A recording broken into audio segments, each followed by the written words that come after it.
Гвардия рабочих и крестьян. 200 миллионов молодых людей за вековую историю прошли через ленинский комсомол.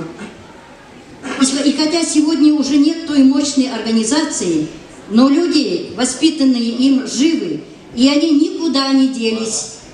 И часть из них в этом зале на встрече поколений, посвященной столетию со дня образования Всесоюзного Ленинского коммунистического союза молодежи.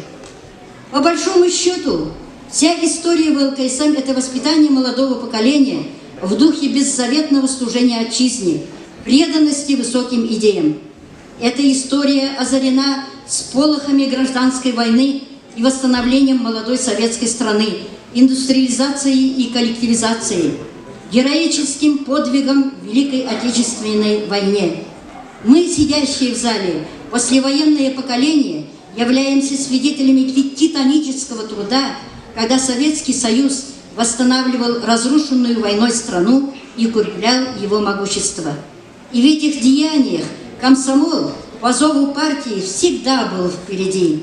Ответственность, преданность, надежда на лучшее, стремление вперед и желание победить – вот чем руководствовались мы в своих делах.